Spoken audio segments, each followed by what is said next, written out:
Bipolar affective disorder, or as it's better known, BPD, is a chronic and complex disorder of the mood. It's characterized by a combination of manic and depressive episodes. During manic episodes, symptoms include high energy levels, lack of need for sleep, and loss of touch with reality. During depressive episodes, symptoms include low energy levels, lack of motivation, and loss of interest. Hello? Howard, it's Bennett. 2:45 in the morning, don't you ever sleep? The other thing about depression is it kind of collapses time. Bro, are you listening? Suddenly, you find your whole days blending together to create one endless and suffocating loop. There are many factors in developing bipolar affective disorder. Environmental and genetics have the most effect.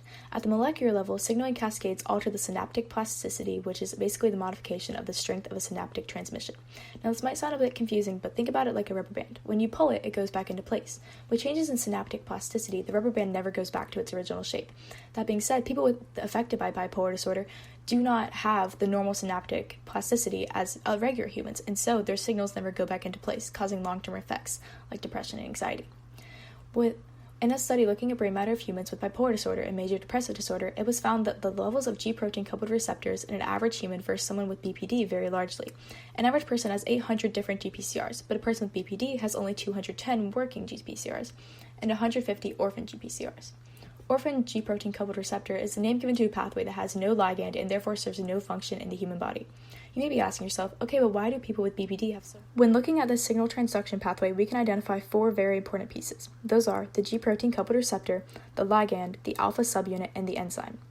An INPP1 is an example of an alpha subunit. This enzyme removes the phosphate group at position 1 of the inositol ring and multiple inositol polyphosphates. The alpha subunit is very important in signal transduction pathways because it leads to the making of CAMP, and without CAMP, the signal cannot be carried out. Because people with BPD lack this enzyme, many signals cannot be carried out in their cells, resulting in lacks of neurotransmitters like dopamine and serotonin. Specifically, orphan GPCR GPR37 appears to facilitate dopamine transmission, and this is one of the many GPCRs that is blocked in people with BPD. There has been very little research done on the cell signaling of bipolar disorder. However, what has been done has revealed many connections to cell signaling pathways which lead to the symptoms that we see in people diagnosed with bipolar disorder. There are 3 main classes of medication that are used for treating bipolar disorder: mood stabilizers, antipsychotics, and while sometimes controversial in their safety and effectiveness, antidepressants.